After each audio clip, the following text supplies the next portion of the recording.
Good evening and welcome. My name is Brian Murphy. I am the convener of the South Church Learning Associates, and you are now in the What's Up session for on October 26, 2022. I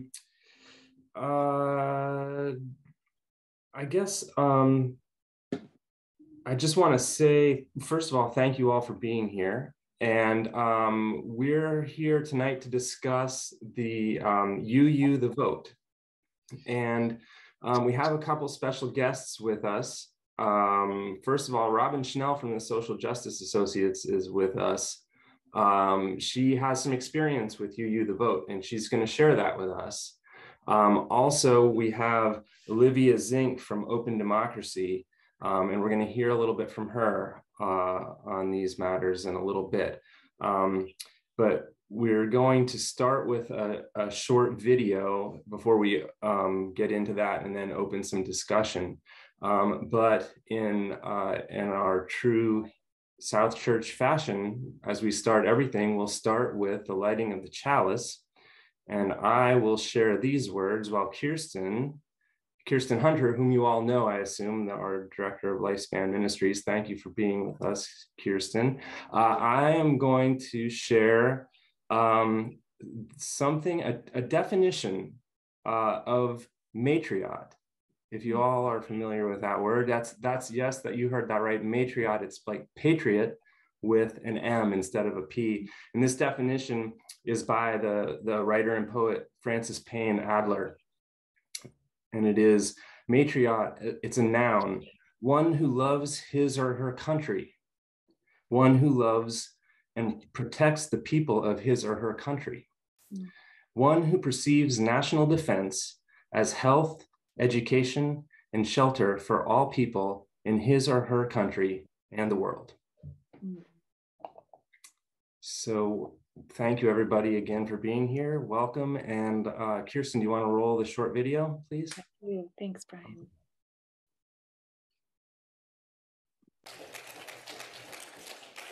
Our organizing does not end on Election Day. That is when the work begins. So how will we do this work? With our Unitarian Universalist volunteers doing direct voter contact and direct action, phone banking, text banking, door knocking, letters and postcards. We will also invest in our state action networks and empower them to do the work of organizing in their communities year-round. We will cultivate and deepen our relationships with national and local partners. Partners like New Georgia Project, Power Interfaith, Poor People's Campaign, New Pennsylvania Project, and our newest partner, the Environmental Voter Project. We will also invest in the future, not just of the UU the Vote, but of the Unitarian Universalist Association with our young adult and our BIPOC organizing fellowship.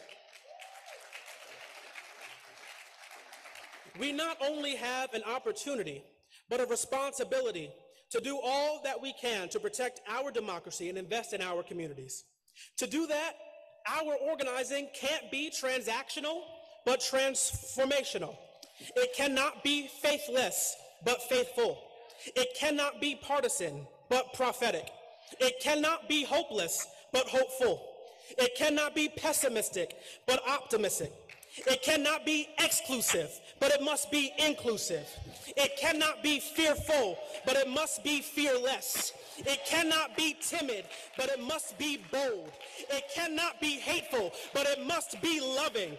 This isn't a one and done campaign. This is a long-term investment, not just in UU the Vote, but in democracy, in putting our faith to work outside these four walls.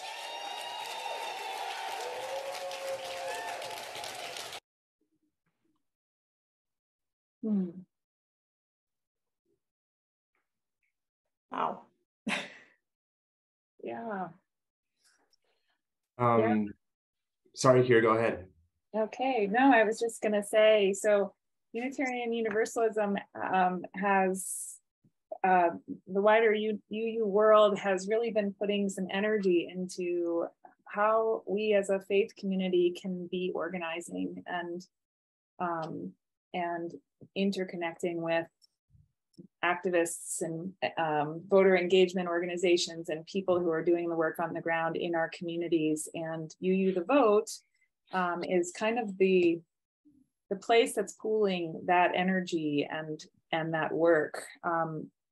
There is a website online, uuthevote.org, and we're going to be talking about that tonight. And if you are looking for information about it, it's an easy find, but a really great way to both get engaged, find some direction for how to get engaged, and to do so while also deepening your relationship to our wider faith community, which is a pretty cool bonus to that resource.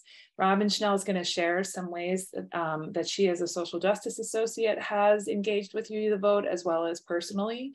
But I'll just also name one more thing about their website that I really appreciate, which is it has as many voter engagement websites do. It has an option for getting involved where you can really articulate, one, how much time you have. So even the busiest person, if you only have an hour a month, you can say that. And you can also say what you're comfortable doing. So if you're someone who's up for knocking on doors, that's great. But if that's not your cup of tea, you can really self-direct what you're looking for. And they try to put people together with community organizations, letter writing campaigns, all kinds of different ways to engage in voter engagement and this kind of activism. So I'm going to pass it to Robin and let her tell us more. Go ahead, Robin. Okay.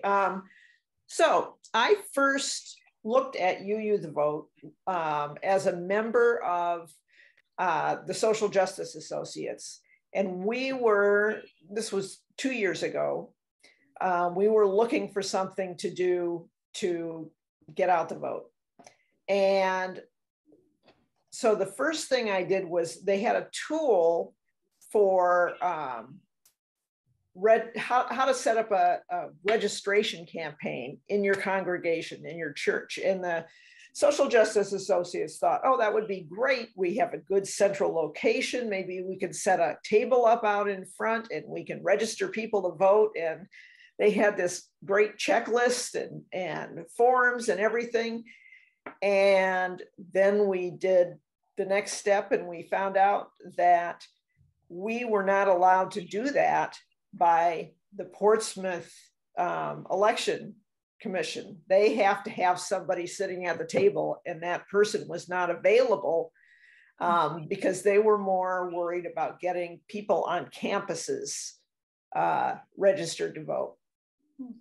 So we said, oh, well, okay, there's a tool we can't use.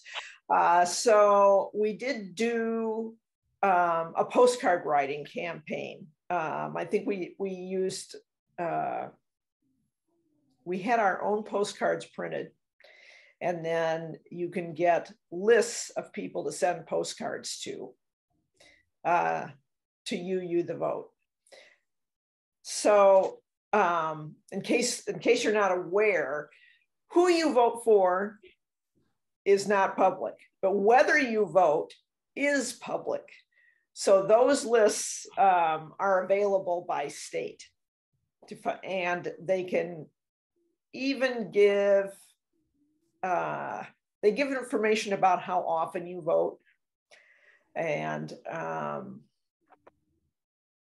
not sure what other demographics they can be sorted by, but generally you're wanting to target people who don't vote frequently, because if people vote all the time, then you're not helping. And we can't advocate as a church for a political candidate. We can advocate for an issue, but not a candidate. So UU the Vote is mostly focused on getting infrequent voters to vote. What we ended up doing that year, besides the postcards, was we teamed up with the League of Women Voters, and we did these great sort of purple signs that have Vote 411 on them. There's one outside of 73 Court, there's one outside of the church, and I have 10 left on my front porch if you want one. They're good forever for any state. So we have some up in Maine and there's some around here. So on to this year.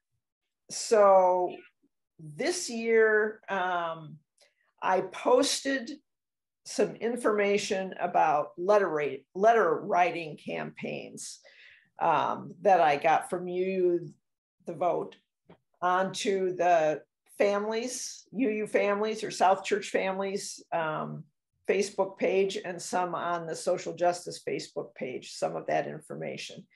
And I am not aware that anyone else this year did that, did sign up to send letters or postcards, but it's quite possible they did. But so you know, when you go on the website for the Get Involved, you can look at that and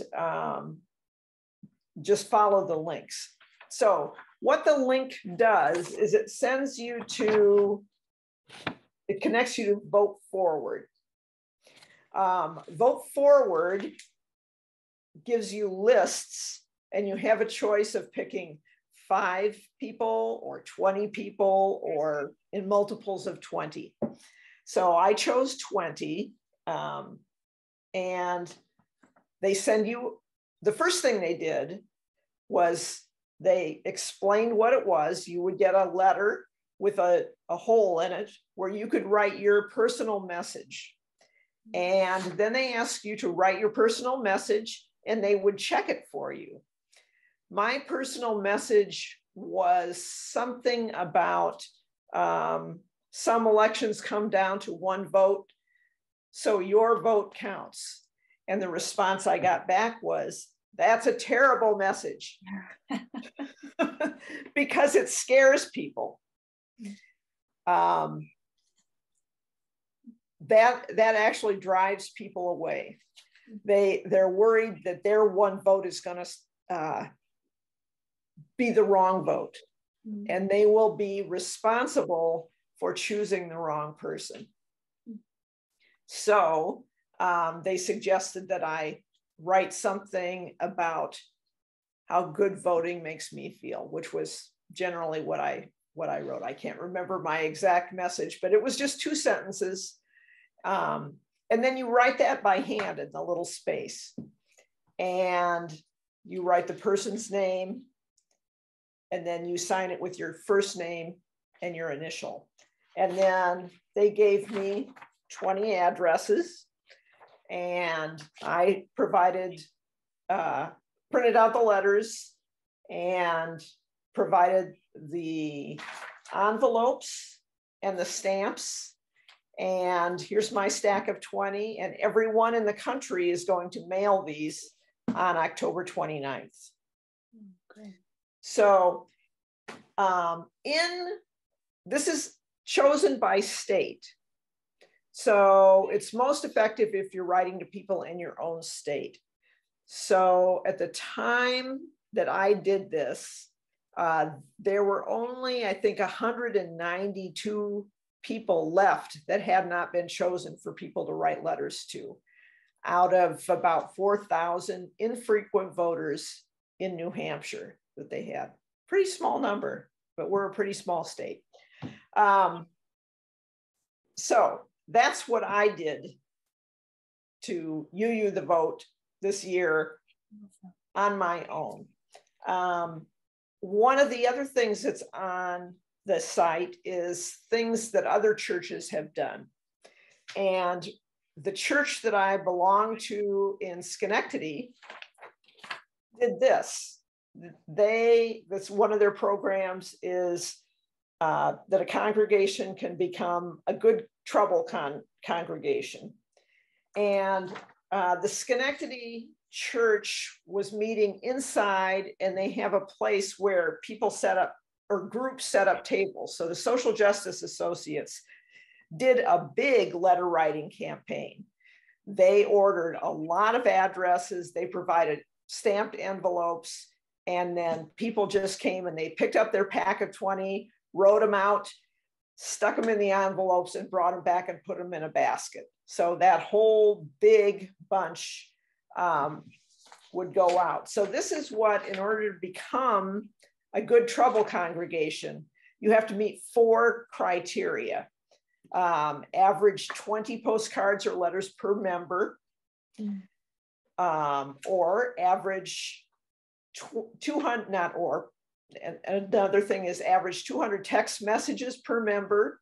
And you can go on UU the Vote and they can set you up for text messaging. And that's what they're looking for right now. At the end, it's a little too late to begin their program for letter writing. They want text messaging people.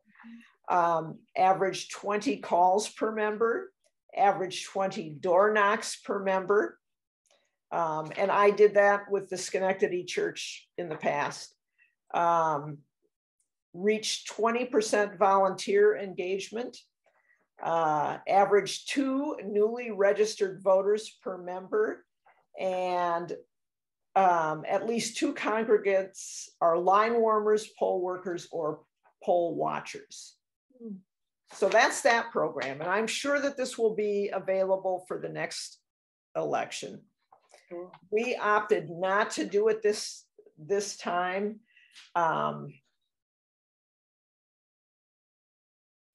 I can't really say why, except that it didn't seem like we really had a way to engage the congregation that well, because we were meeting out on the portico.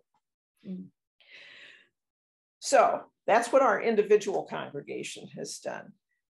South Church is a member of UUA NH, which is all of the any of the 26 Unitarian congregations in New Hampshire can be members. There are 11 of us who are members. So if you know other people in the state, talk it up.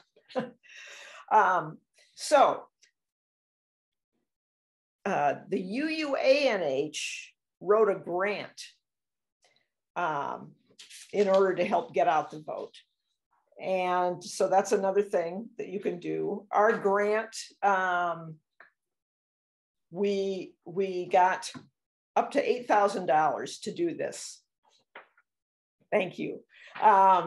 So we said we would add 20 hours per week for statewide electoral organizing, and for stipends for congregational volunteers.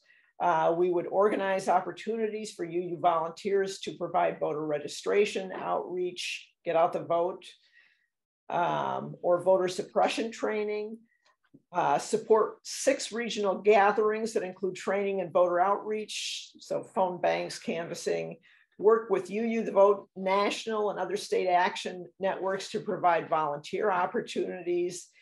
And their goal was to contact 10,000 voters in low turnout, low income communities. And Portsmouth is not one of those. Portsmouth happens to have a good turnout.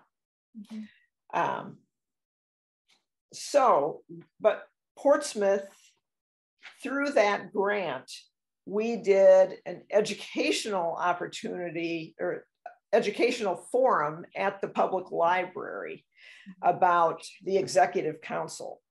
So that was what our congregation did toward this grant. And some of the grant money went to pay a stipend to someone who was one of our speakers who required a stipend to speak. Always room for more education. We had a pretty good turnout, about 40 people came to that, and we hope to do more. And I think there are ways that we will probably do things after the election in the educational vein. So that discussion that you all hosted was just a couple weeks ago, was teaching people how the New Hampshire Executive Council functions and the power that they hold in our state. Yes, and we did videotape it. The audio on it was not that great, but there's a summary of some of the information on the social justice portion of the South Church website. Great. Great. Okay. Any questions? Yes. Yeah. You know, I live in Newmarket.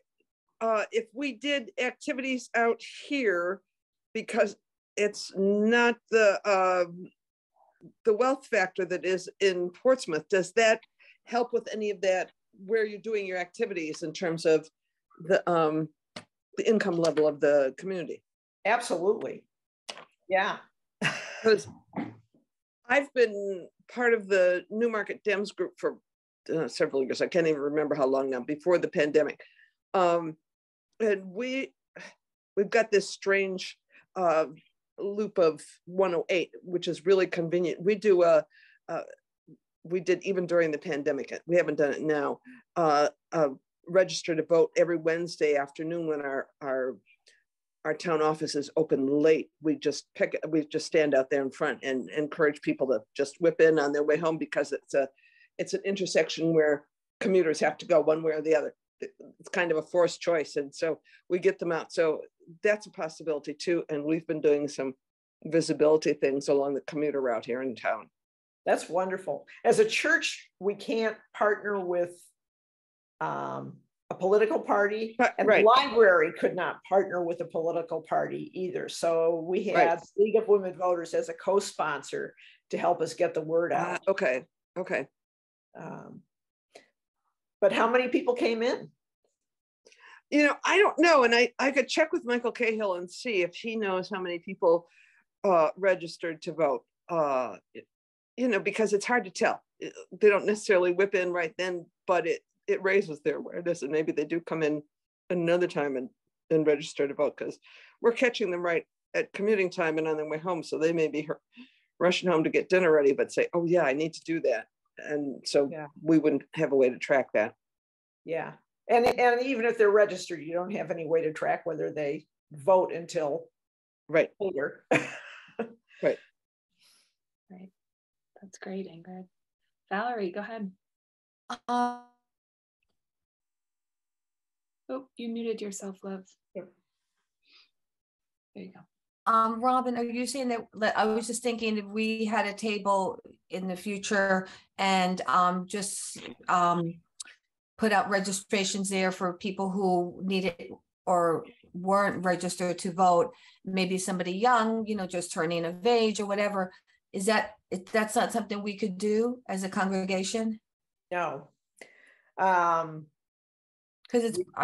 it's bipartisan. I mean, it's just like, right? I mean, Robin had said at the beginning, you need New Hampshire requires a certain official to be sitting there while you're signing people up for registering. So you have to pre-organize it and make sure that person is available.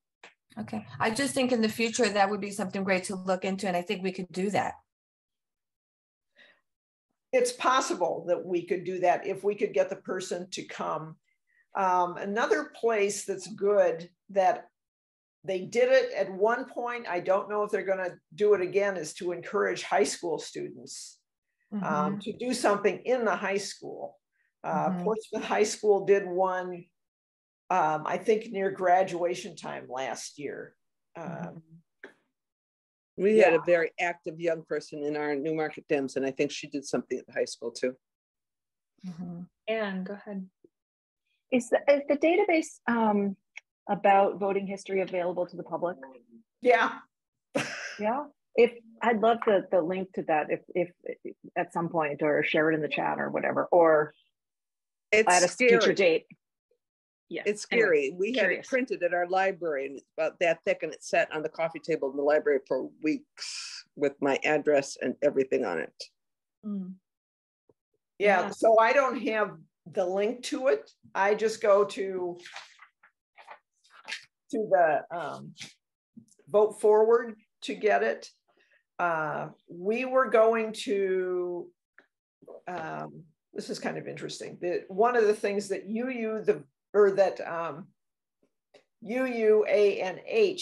considered doing was to do a merge with infrequent voters with our congregation lists. So I went to a board meeting, and it was decided at the board meeting that that was a breach of trust to do that. And it was not just our congregation that said that. No Unitarian churches wanted to do that merge. And what we were going to do was call people and say, hey, do you need, not go vote, but do you need help voting? So we did not do that. We will not do that. I won't ask that again. I got it. Yeah, the board was concerned with sharing the church's mailing list with that group without people having consented to do so, I think is what I heard at that conference. Yes, yeah. And I think that's right. And I mean, I think that fits with what, if you had asked every member how they felt, I think that's probably pretty close to how it would be and how other congregations felt about that also.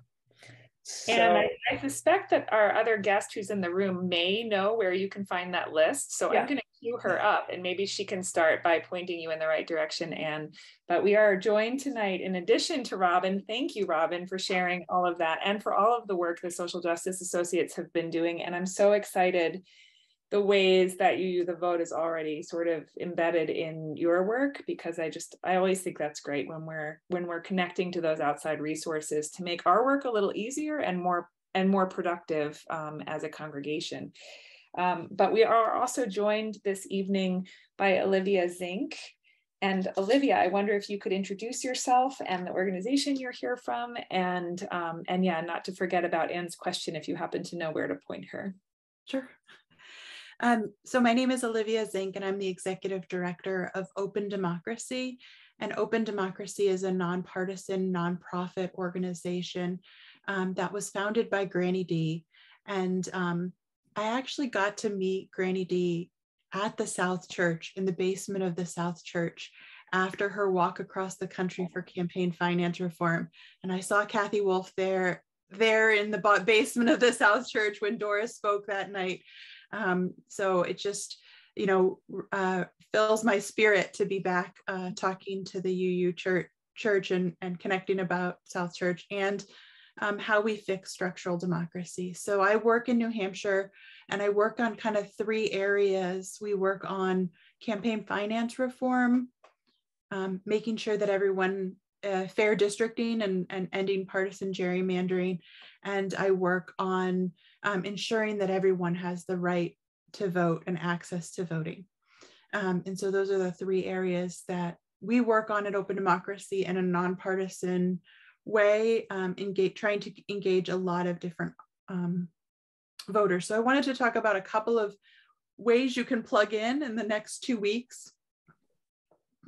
We are doing a nonpartisan poll monitoring. So asking voters if they would go to a couple of different polling locations to check in, make sure everyone's able to vote safely. We'll have a checklist, and there's a training on November 1st that Open Democracy is doing to train you on how to be a poll monitor. And then I can put that in the chat as well, as if anyone's interested to take a few hours on election day to go to a couple of different polling places and ensure that everyone is voting safely and there's no disruption to elections on election day. The other thing that we've been working to push forward is ensuring that polling places are fully staffed, so that the ballot clerks that are checking voters in, that table is full, so there's not long lines, people who are registering voters on election day. We know that Dover is still short in a few wards, poll workers. So if you know of any friends and family in Dover, please encourage them to sign up to give their election day for our democracy, to be checking voters in as a poll monitor. There are still a few other shortages. So if you have friends at the Laconia UU Church, Laconia is still short volunteers for election day for poll workers. Many of our poll workers were older volunteers, and COVID really said, gave them an opportunity to retire from their job, at their civic duty job. And so we're still looking to fill many of those roles as election workers. And to do that, to sign up, we've done some election poll working training. The Secretary of State's office does poll worker training, but also your town clerk also does that. And so if you're interested in signing up, you can contact your town clerk directly to be an election day volunteer. And if your town clerk says, we're already full, you can also say, put me on the list for a future election. You know, you can give me a call at another time if you need a volunteer on election day. And one of our volunteers got a call the Friday before the primary saying, actually, one of our volunteers is sick. Can you come Tuesday? And so it's always good to give our town clerks and the folks that are administering our elections a couple of extra names that on election day of people they can call in case they need somebody to fill in on election day. The other thing I wanted to mention is that there's been a lot of misinformation and disinformation on social media. Voting hours, how to get an absentee ballot, what are the rules around voting. And so we're working with Common Cause nationally, and there are shifts, a 2-hour shift where you can search your social media for a couple of keywords and flag that misinformation and disinformation, and then help us inoculate, which is what I say, put out good content about, here's what you need to register to vote. Here's how you can get an absentee ballot if you need an absentee ballot. Here is the right polling place. Somebody contacted me today saying they got information about going to the wrong polling place. They live in Rollinsford and they were told to go to Dover instead of going to Rollinsford to vote. Clearly was a mistake, but really making sure we're inoculating from some of those bad actors that are trying to sow distrust in our democracy. So if you are a social media person who could, search your Twitter or can also provide information about how to sign up for a social media monitoring shift. Or if you can't do it during our shift hours, you can also get the keywords of social media terms to search. And if you see any content that should be flagged or taken down, we can send those off to Facebook or Twitter, but then begin to inoculate to really push out positive messages in our community that can reaffirm why we want people to vote and the right procedures on how to either register or vote in person or vote by absentee ballot. So those are the few things that I wanted to cover, but I wanted to also just pick up on a couple of threads in your earlier conversation. I think it's really important engaging young people in how to vote. In New Hampshire, the Civic Center just did some research. About 13% of 18-year-olds in New Hampshire are registered to vote. And it's really important to reach out to those younger audiences with some information about, here's the 4 things you need. You need to prove your age, your identity, where you live, and that you're a US citizenship. And so I know you had talked about tabling and distributing information. Even though you can't register to vote unless you have your supervisor of the checklist or your town clerk in New Hampshire, you can provide information to voters. And so we've been trying to do innovative and creative ways to get information about how to register to vote, whether that's through some high school outreach, like the program Robin talked about right before graduation, where the Portsmouth High kids were picking up their cap and gown, and we invited the clerk to come down to the picking up your cap and gown for the seniors so that they could also have a moment to register to vote. And actually Portsmouth has a little bit higher numbers of kids registered to vote because I think that outreach in the spring happened. And so it's really important to continue those conversations. So Ingrid, if you have a relationship with somebody at the Newmarket High School who can invite the Newmarket clerk to a lunch at the high school, I think that those are really important connections, community connections that you can make. And even if it's just giving information to young people about, you need to bring documents to prove these 4 things, and this is the hours you can go to your town clerk and do it. You can also try to get that information to those vulnerable communities that need information. Also, as you talked about vulnerable communities, you know, there are homeless individuals or other vulnerable populations that are often ignored by political campaigns. But I think it's really important to have those relationships or build those relationships with social service providers around, if you know people who volunteer at the Crossroad Homeless Shelter, I hope that's still the name of the Portsmouth shelter, or other places, to make those connections and encourage those people to register to vote. Or my friend at the AFSC, the American Friends Service Committee, is working to let folks know that are formerly incarcerated that they have rights to vote. And so they're doing an effort targeting former incarcerated voters to tell them that they are eligible to vote. But sort of thinking about creative ways. I loved the volunteer who on Pride Day did take pride in voting with information on how to register to vote to share at the Pride festivals, or connect with disability voters who might need some additional points of access around a blind voter who might need additional needs, or as I said, sort of pick up cheater glasses and leave them at the polling glass. So if somebody needs glasses when they're filling out their ballot, there might be an extra set of reading glasses. So thinking about innovative ways to plug in. And I want to ask you where you live, because I can answer that question a little bit differently based on where you live. Portsmouth. You're in Portsmouth. Okay. So every town clerk's office prints out the list of voters. They have to make it publicly available. So if you go into your town clerk's office, often there's a binder with every registered voter and how frequent they are. And also you can request that information directly from the Portsmouth City Clerk if you want a list of infrequent voters in Portsmouth. If you want it in a digital form or a paper form, sometimes there's a fee to get that list. But all of the New Hampshire voters are in a database, and that all of that information is public information. Thank you. Yes, Ingrid.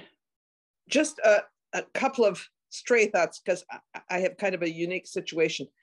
I think it's a great idea to do that with the high schoolers and to let them know what they need to identify, because I adopted my daughter and I adopted her from China. We went into the Newmarket office the very first day we got here to register her to vote. And they looked at her and said, oh, you're going to have to prove that you're a US citizen. And I said, we have her passport. And got this, well, I said, you know, in order to get a US passport, you have to be able to show proof of citizenship. Oh, and I also went in recently to get her a copy of her birth certificate, her New Hampshire adoption certificate, because it's not a birth certificate, but it comes from the same office as the Vital Records office in Concord.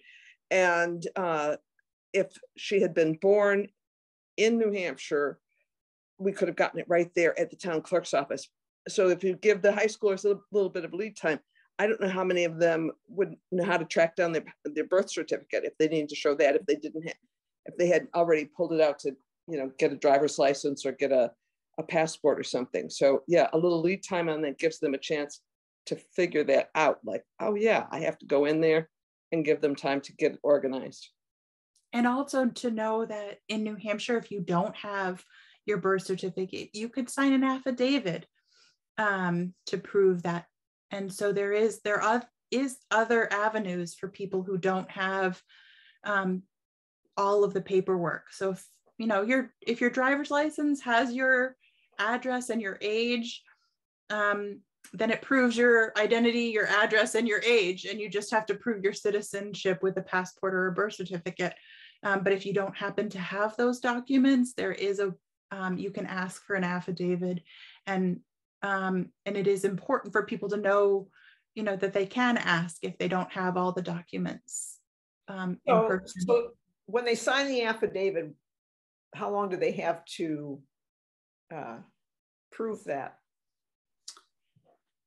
So the League of Women Voters sued the state over Senate Bill 3, which was a 10-day requirement that you come back and prove those documents, and the League of Women Voters won that lawsuit. So that time barrier no longer exists. You can sign the affidavit and you don't have to prove. But this year, the New Hampshire State Legislature passed a bill, Senate Bill 418, and 418 will require a proof of domicile and actually not let you cast a ballot unless you've proven your documents. So it's a provisional ballot. So your ballot is counted, but if you don't come back and show your documents, it's subtracted. But that law does not go into effect until 2023. And that's only for voters who are voting who are registering same day. If you register in advance, that provision is not in the law. So it's really important to register as many people as we can before that law goes into effect, so that if somebody's house burnt down, or the burden of getting some of these documents can be hard, and it shouldn't prevent any voter from registering to vote. And who knows what the court will do to this law, because there is a pending lawsuit on this. So they might rule in the same way that they did in the League of Women Voters lawsuit, about no barriers to access to the ballot. But I will say that there's lots of ways. I loved the introduction video that you showed at the very beginning about how we need year-round programs to protect our democracy. So it's not just the midterm elections, it's our local elections. It is going to the state house or submitting testimony on bills that restrict people's access to the ballot. And Open Democracy does that work year-round, and would love to invite you to participate in that legislative advocacy work, and also other ways that you can increase voters' confidence. I think right now our landscape is that there are bad actors who are saying there's no integrity in the process and you can't trust the election process. And they're doing this to sow distrust. And we need champions, superheroes that are out there every day saying, our election workers are our friends and our neighbors. You can trust them. We participating in our democracy is really critical.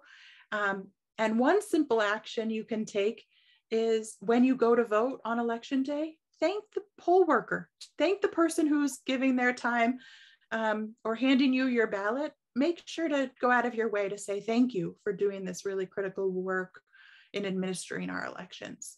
And then there's some other work needed, like on election day, helping at the end of the night, count the ballots. So there's work happening around that as well. Sorry, I saw Anne's hand first. Do you have to be a resident of the town to be a poll worker in that town? So it depends on which role you have.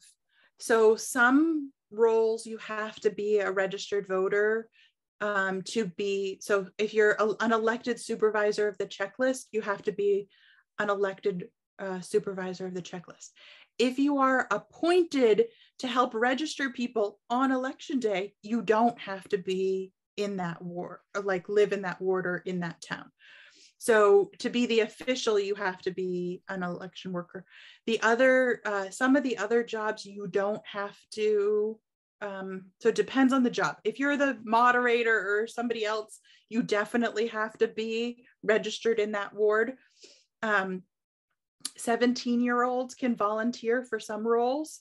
And also one of the overlooked roles of an election worker is the person that's greeting people. Welcome, thanks for coming. Are you registered? Go stand in this line. have your ID out, go stand in that line. And the person who's the greeter, who's that first face welcoming people to the polls, doesn't have to be registered in that ward. So I have friends that have gone to a neighboring town who's in need of election workers and helped out. Durham is often a place where they need additional staff people to help register to vote. Although Durham's got a pretty amazing operation to get college students registered to vote. I think they have 100 volunteers on election day in Durham to make everything. I mean, some years in Durham, they'll register 3,000 voters on election day. So they have quite an amazing operation in Durham, but they're always looking for Durham volunteers to help. So if you know of folks who are Durham residents, but also other people who can help fill those roles. An interesting sidelight on that. I volunteered. I went in before, I think it was before the primaries in 2020, and I said, I'd like to volunteer. And they sent me from one office to another, and I, filled out whatever form or got my name on a list, I guess is what it was. After I had volunteered, a week or so afterwards, they sent me a form, a tax ID form. They said, so we can pay you because we don't have your tax ID. I said, I thought I was volunteering. So some of the volunteer roles are actually, you get paid $9 an hour to be a supervisor of the checklist. So some communities will pay you a small fee, a small stipend. I feel like it's not a full, or like some towns do a $50, for volunteering, So, so they do pay some of the election workers on election day. I do say that they're kind of small. Not every community pays, but in many communities you get a small stipend. Just want to jump in and mention that we're at about 10 minutes before the top of the hour. This has been awesome. We still have a few minutes to keep chatting. Olivia, thank you so much for all of that. That all just rolled right out of your head very smoothly, from all the things that you came prepared with to picking up on things that we started discussing here. It was super impressive, and we really appreciate all of that, especially that last topic of tying it in with the video. And part of the point, and maybe the whole point of UU the Vote, is that this isn't an election day sprint. This is long work, and so I was curious if maybe in the last few minutes here we might share some thoughts around the room about what does that look like? What does that mean for you all, long-term work between the election cycles, when things are quiet and maybe voting isn't necessarily on everybody's minds, and how does that connect with the spirit of democracy in general? And also, if anybody has anything in particular that they're participating in, around the calendar between the cycles, share those things. We'd love to hear some thoughts on that.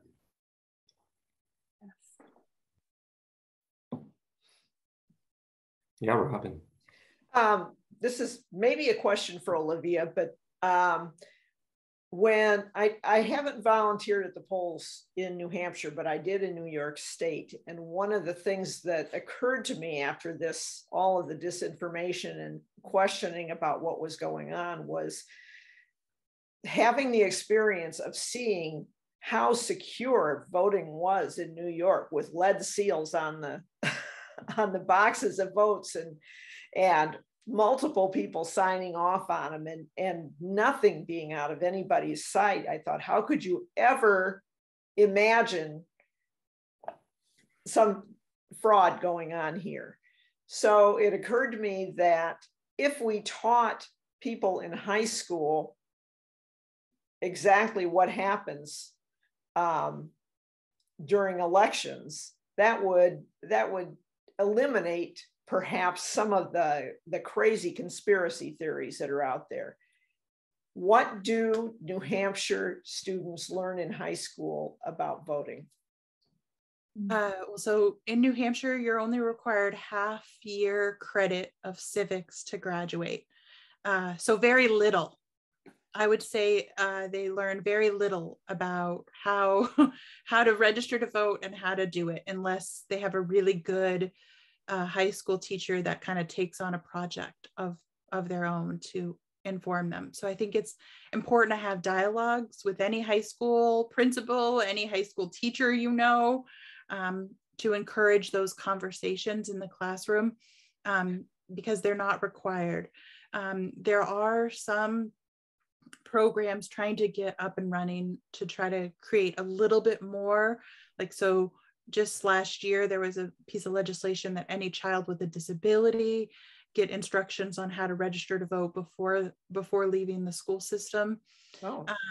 So there's little things that are happening around this, but I think civic education is something that we need more of in New Hampshire. More time devoted to civics, more training for teachers on how to interweave civics into the curriculum in the classroom. But also, I think that we also need,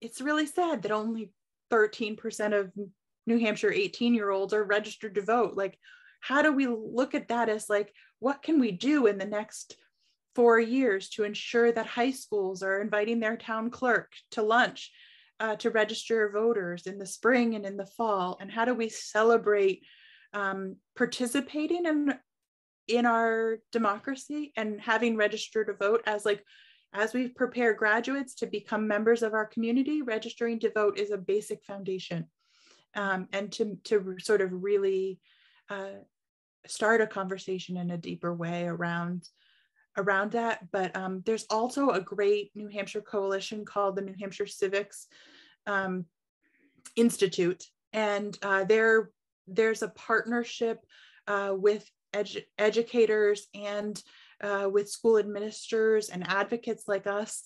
They just published a sort of outline of advocacy.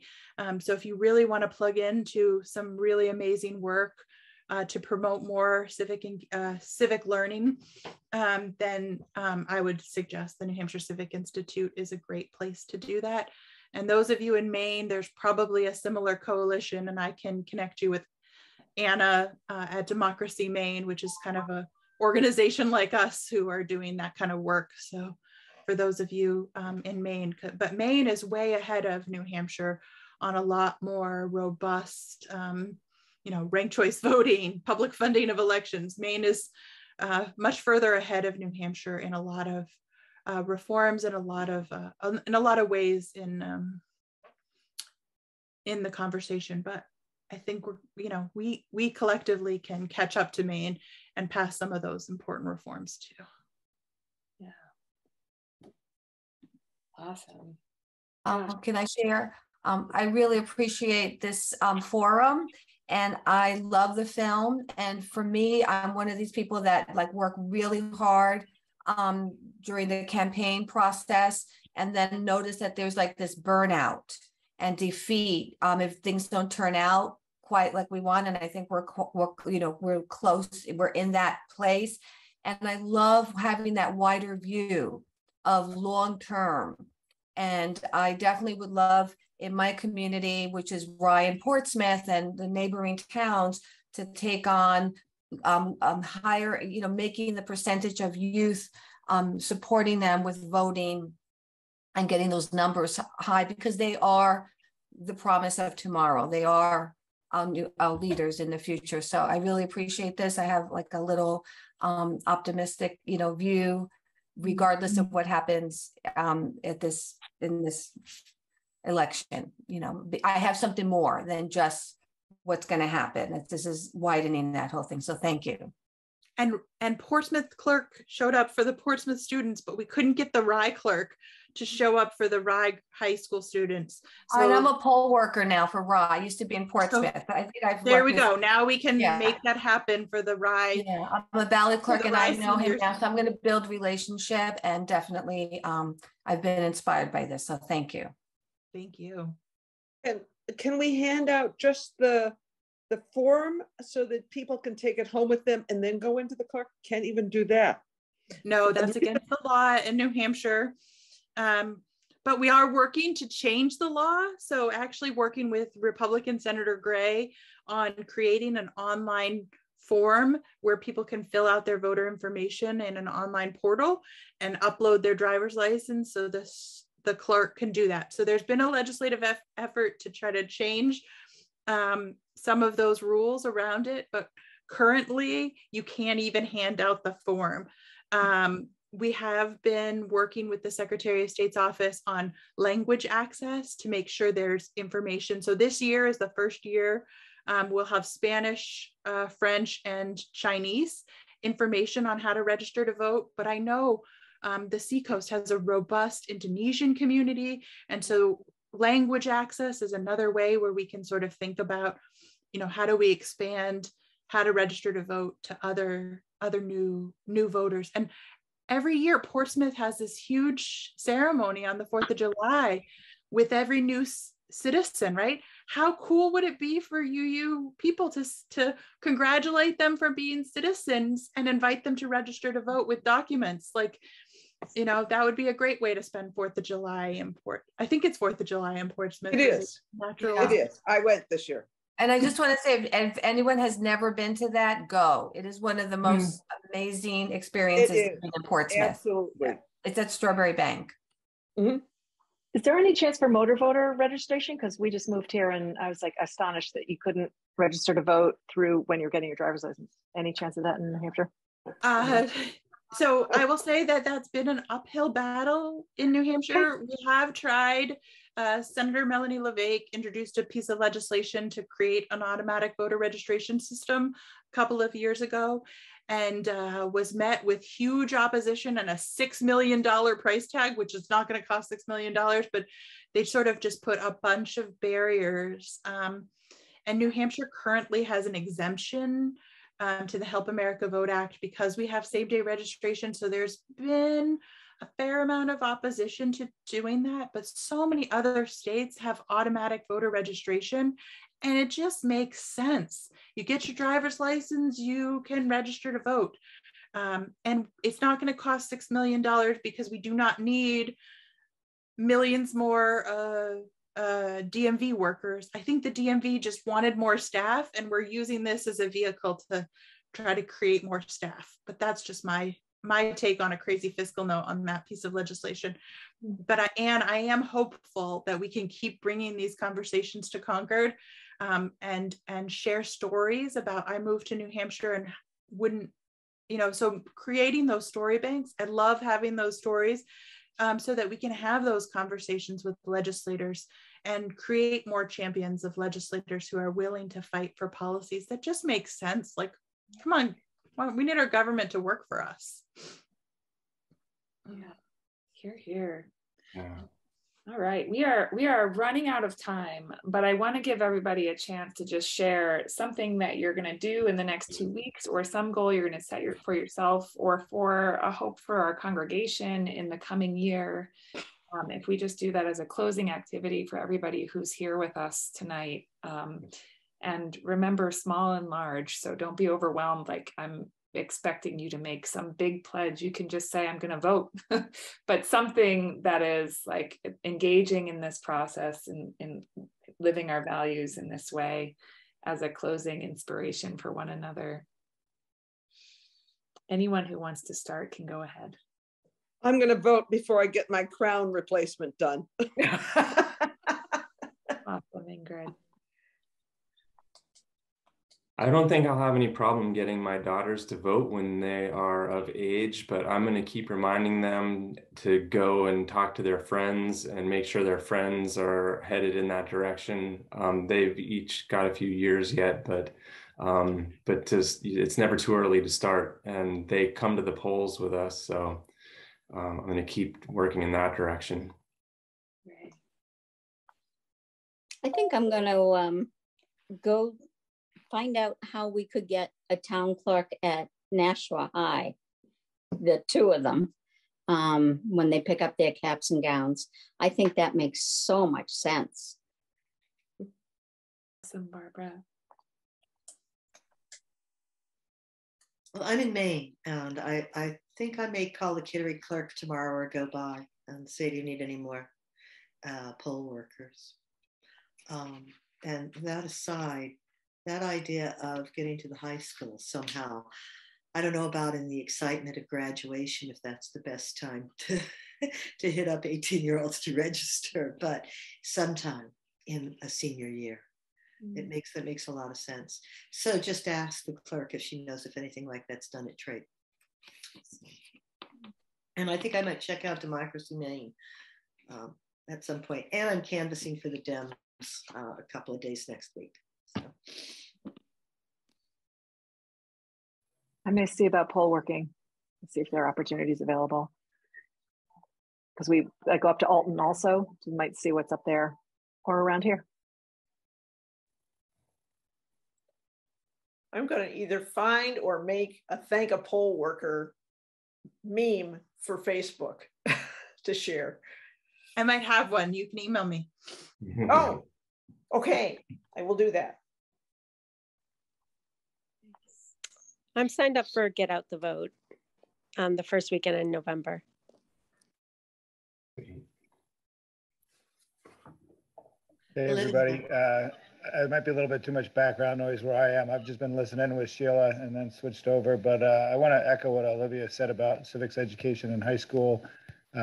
Just a quick, the more people that have in their mindset that the entire purpose or central purpose of secondary education is really preparing young people for both meaningful and fulfilling work and for meaningful and fulfilling participation in our democracy. And that it's reduced to a semester-long credit. Sometimes those classes are horrible. It should really be integrated into everything that high school is all about. And if you've got any connections to high schools, I've done this both in New Hampshire and Maine. You really just need a teacher that's willing to kind of take the lead on it, reach out to a city clerk, depending on the laws, make sure you follow all of them, make sure you've got somebody committed to it being, nonpartisan. Because teachers are people and they have opinions, and sometimes they have a hard time not pushing positions, but it's usually pretty easy to find somebody to engage in that. And I will say, to Brian's point about his two daughters not quite there yet, turning the 18th birthday for me and all three of my daughters was fundamentally about, hey, you know what we're doing today? We're going to the town hall and we're registering to vote. I get teary-eyed just doing it and remembering it, and that's the kind of thing that all of us can spread to our friends and neighbors. The same way 21 is oftentimes about other things. That's an important one, and we're all doing our part over here in Maine. Kaylee's actually working for the Janet Mills campaign. We're doing canvassing and all that good stuff. But anyway, I appreciate that you guys did this. I didn't mean to go so long. I've been listening along, and I think this is awesome. So anything I can do to help on either side of the Piscataqua between now and November 7th. Is it 7th? I know it's that Tuesday. Let me know. Thanks. Thanks, John. Thanks. We registered my daughter to vote when she was 17 because she would be 18 by the time she voted. That's great. Awesome. Anyone else? I definitely want to let you know, Olivia, that we're going to call you earlier next year and definitely the year after, because you were wonderful. Thank you so much for sharing such incredible resources. Anyone who wasn't noticing the chat, there is a whole lot of links. Olivia, I think there might be one embedded link that didn't show through on the social media one, monitoring for disinformation. If you could put the link. I think I put the Mobilize link under it. Oh, that's okay. I wanted to make sure that was the link because it says here, but I didn't know if those two were connected. Yeah. Sorry. No worries. Zoom stripped my links. Yep, all good. We do our annual walk in Portsmouth. So we'd love to. We were at the UU Church making signs. This year's theme was around building a multiracial democracy. So we would love to work with you year round around protecting and strengthening our democracy. So thank you all for coming tonight, and thank you for all of your commitments to be poll workers and to thank a poll worker and to really be involved in deepening civic engagement and ensuring that young people can vote too. Absolutely. Yes. Yeah. Yeah, thank you all for joining us again. This was another great session of What's Up at South Church, hosted by your Learning Associates. I'm Brian Murphy, the convener of the Learning Associates, and I'm so grateful for all of your input into this rich discussion. And I want to invite you to keep your eyes peeled for announcements for future What's Up sessions. We often have, or we always have, rich discussions like this on many different topics pertaining to what's going on in the greater UU world. Kirsten, I think you mentioned that you were going to share all of the links, and you wanted to make that as part of the recording. Do you want to, are you able to do that? I can put that on after we close, and I'll just do some quick editing before we post this up on our YouTube channel. So if you're wanting to share this recording, it'll be up on YouTube by tomorrow sometime, and I will also share it on our member page, the Facebook member group, along with the links that you can actually click. So that could be a good place to share it, just so that you can actually get to the links in a clickable format. But I'll also put them in a static way up on the video itself for folks that are looking for different ways to connect. Awesome. And before we extinguish the chalice and part ways, I want to continue with the plug for the Learning Associates. If anybody's interested in joining the group and talking about and promoting learning and connecting people with learning broadly through the spiritual growth at South Church, we'd love to have you come talk to me or Kirsten or the shared ministry, and they can hook you up. And with that, thank you all. Thank you all. Have a wonderful night. Thanks again, Olivia and Robin, for all you shared. Robin, did you all? Yeah, I just did a screenshot. If anybody doesn't want to be in the screenshot. Oh, a photo of everyone. Sure. Yeah. Hold on one second. I can do that. Hang on a second. Yeah. Okay.